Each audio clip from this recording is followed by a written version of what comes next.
소록도 가는 길 26회. 순미는 자신이 문둥이 자식이라는 것을 늘 생각하며 살아왔다. 더구나 언니까지도 문둥병으로 인해 그렇게 집을 나가고 나자 순미 자신은 더욱 공부에 매달리며 자신의 인생을 개척하리라는 결심을 굳힌다. 자신이 아무리 사랑한다고 해도 결코 승낙을 받을 수 없는 집안의 딸이다. 세상 어느 부모가 문둥이를 아버지와 언니로 둔 자신을 며느리로 받아들일 수 있을 것인가? 결혼은 개인의 만남이 아니라 집안과 집안끼리의 만남이 된다는 것을 순미는 어린 마음에도 생각하고 있었다. 둘만의 사랑만으로 이루어질 수 없는 것이 결혼이다. 그렇다고 자신에게 특별한 재능이 있는 것도 아니다. 할 수 있는 것이라면 오직 공부하는 것뿐이다. 남들보다 더욱 열심히 공부하는 것만이 자신의 인생을 개척하고 현재 처해 있는 자신의 상황에서 벗어나리라는 생각을 하는 순미였다. 그러나 늘 어머니의 깊은 슬픔을 본다. 언제나 깊은 한숨으로 남들이 일어나기 전인 새벽에 깨끗하고 맑은 물을 받아놓고 두 손을 모아 기도하고 또 기도하시는 어머니의 마음에는 늘 언니인 순영이 자리하고 있었다. 순미 또한 언니가 소록도에 도착을 해서 치료를 받고 있으리라고 생각하면서 언젠가는 반드시 언니를 만날 수 있으리라는 생각을 가지고 있었다. 순미는 언니에 대한 기억이 별로 많지 않다. 언제나 조용하고 부모님을 도와드리는 것을 즐거움과 기쁨으로 그리고 자식으로서 당연한 일처럼 생각하며 아버지의 모든 것을 돌봐드리는 언니의 모습은 늘 조용했다는 것뿐이다. 순미 자신은 아버지의 심부름조차 하기 싫었고 아버지에게 간다는 것 또한 끔찍하고 싫었던 것을 기억하고 있다. 그 모든 것들은 언니가 해야 할 몫이고 자신과는 아무런 상관도 없는 일처럼 그리고 아버지에 대한 기억도 순미는 가지고 있지 않다. 언제부터인가 언니가 사람들을 피해 방 안에서 나오지 않고 있었다. 아버지와 같이 문둥이가 되었다는 것은 순미도 짐작을 하고 있었지만 그것이 어떤 것인지를 생각하지 못했던 어린 나이였다. 그저 언니도 아버지처럼 평생을 그렇게 방 안에서 나오지 않고 살아가야 한다는 것만을 생각하던 순미에게 언니의 가출은 충격을 주었다. 또한 언니의 가출로 인해 어머니가 견딜 수 없이 슬퍼하시고 괴로워하시는 모습은 어린 순미에게는 참으로 받아들이기 힘들었다. 아버지와 언니가 걸린 병은 무엇을 뜻하는 것인지도 알지 못하는 순미는 언제부터인가 마을 아이들이 자신을 피하고 있다는 느낌을 받는다. 자신과 같은 부잣집 아이들은 다른 아이들의 선망이 되어야 함에도 순미는 언제나 외톨이였고 다른 아이들과 섞이지를 못했다. 그것은 아이들이 노는 곳에 가기만 해도 아이들이 슬그머니 사라져버리고 늘 혼자 남는 순미는 그것을 이해하기까지 힘들고 슬픈 마음이 되어 집으로 돌아오곤 했다. 순미가 어느 정도 아이들의 그런 마음을 파악했을 때 이미 언니조차 방 안에서 나오지 않고 사람들을 피해서 숨어들고 있는 것이다.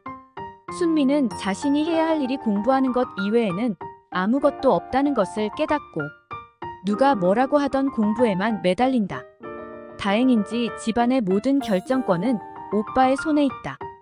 아직 어린 나이의 오빠였지만 어머니를 움직일 수 있는 사람도 오빠였다.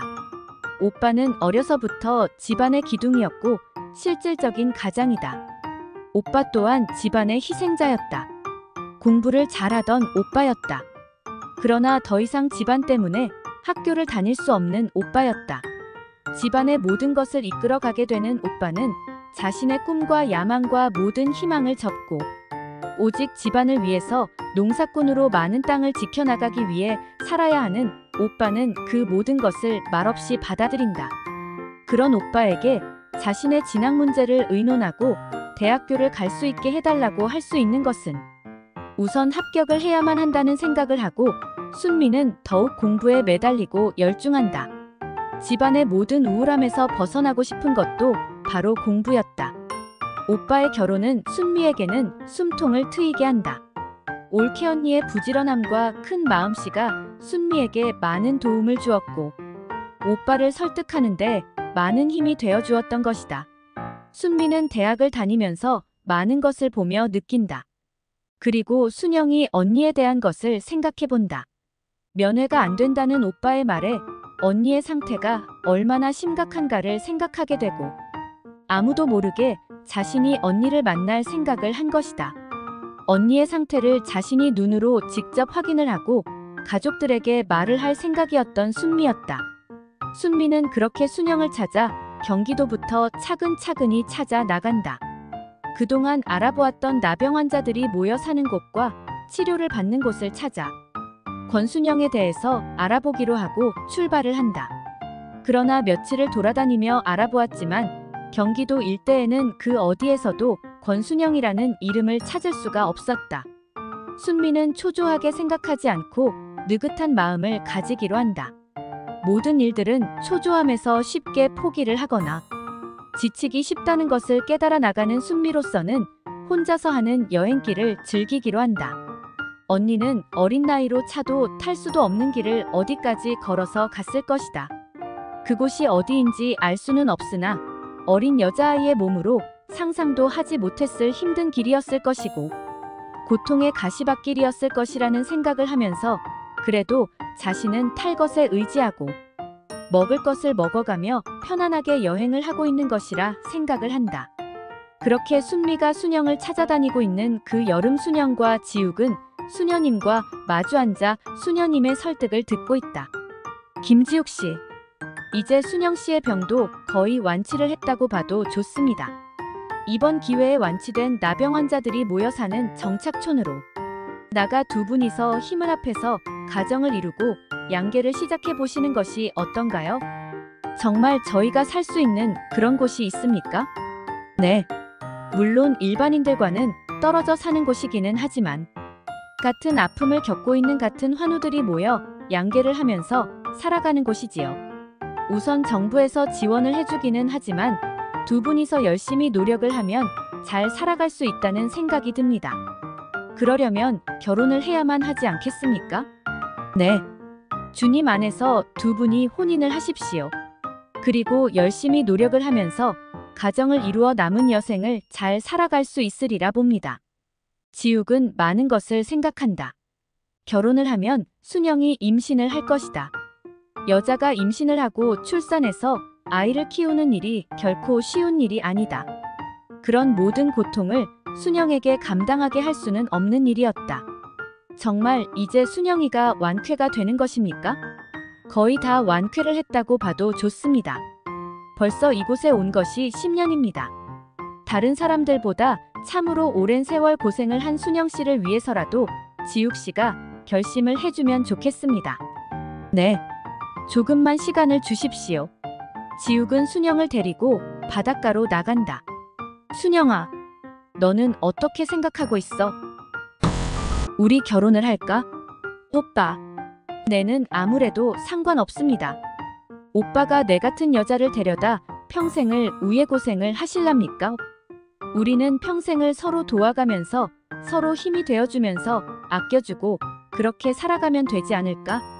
이제 우리는 더 이상 일반인들이 사는 곳으로 나가 살기는 틀린 사람들이니 서로 위로하면서 힘이 되어주고 그리고 양계를 하면 지금보다는 조금은 더 나은 생활을 할 수 있지 않을까 하는 생각이 든다. 내는 한순간도 오빠와 떨어져 살아간다는 생각을 해보지 않았습니다. 오빠가 하자는 대로 할랍니다.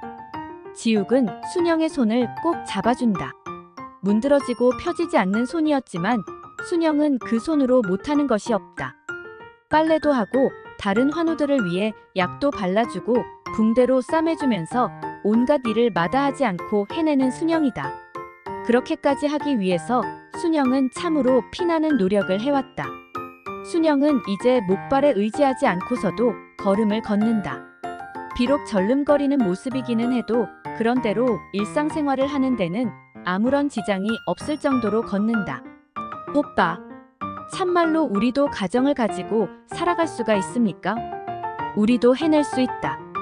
우리 둘이서 힘을 합치면 못할 것이 어디 있겠어? 나를 믿고 따라와 줄 수 있지? 야!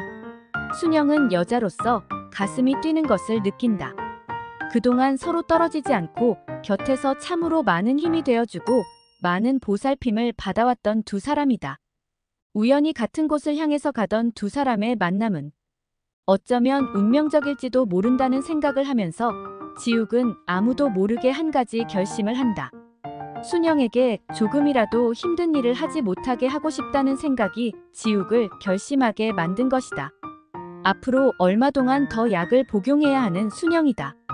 독한 약을 먹으면서 또다시 임신과 출산의 고통을 안겨준다면 2중 3중의 고통을 주게 되는 것이라 생각하고 아무에게도 말하지 않고 지욱은 정관 수술을 받는다. 평생을 둘이서만 서로 믿고 의지하며 살아갈 생각이다. 둘 사이에 자식을 만들면서 순영을 힘들게 하기도 싫지만 둘 사이에서 태어나는 자식들에게 행여 자신과 같은 병을 대물림하는 일이 없을까 하는 두려움이 지욱에게 정관 수술을 하게 만든다. 둘만의 고통으로도 너무나 가혹한 형벌이었다. 더 이상은 그런 고통을 나누어 짊어지고 가게 할 수는 없는 일이다. 그렇게 지욱은 어렵고 힘들게 결혼 결심을 한다. 지욱이 28, 순영이 25이다. 순영은 집을 나와 10년이 넘는 세월이다. 결혼을 결정하고 나자 순영은 다시 가족들을 생각한다. 이제는 모든 생각들이 가물가물해진다.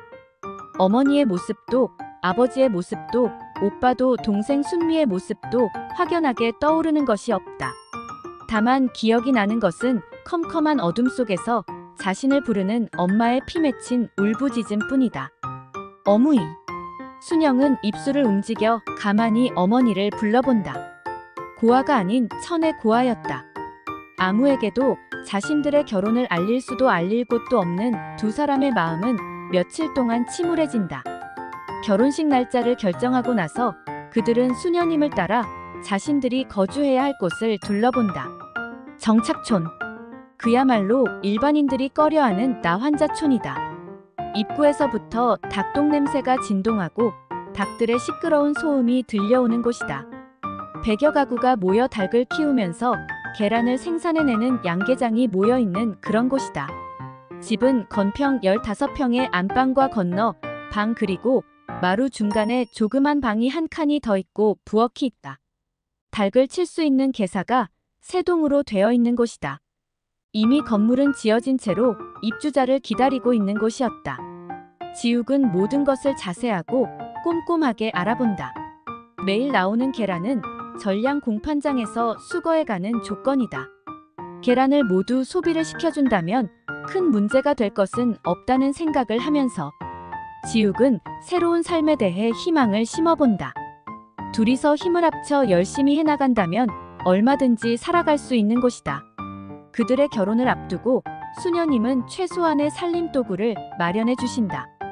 아무것도 가진 것이 없는 그들을 위해 필요한 가재도구와 닭을 구입할 수 있는 자금을 마련해 주시는 것이다. 이미 모든 시설이 다 준비가 되어 있는 곳이기에 작은 자금으로도 시작할 수 있도록 되어 있다. 지욱은 양계에 대해서 새로운 공부를 하겠다는 생각을 가지고 마음의 준비를 단단히 해 나간다. 결혼식을 일주일 앞두고 순영은 더욱 마음이 착잡해진다. 이제는 이곳을 떠나야 한다는 생각과 함께 지난 10년의 세월을 되돌아본다. 수녀님을 만나지 않았더라면 지금의 자신은 어떻게 되었을까 하는 생각을 해보면서 파란 눈의 외국인 수녀님에 대한 감사와 고마움을 평생 동안 가슴 깊이 간직하리라는 생각을 한다. 또한 남보다 더 부지런히 노력을 해서 수녀님께 잘 살아가는 모습을 꼭 보여드려야겠다는 생각을 하면서 또다시 떠오르는 엄마의 얼굴을 기억한다. 평생을 병마에 신음하시는 아버지의 모습도 순영의 가슴을 아프게 하면서 아직까지 병마에서 신음하고 계실 아버지를 생각해본다. 달려가 아버지를 모셔오고 싶다는 생각이 든다. 글 일향 이봉우. 계속됩니다. 구독과 좋아요 눌러주세요.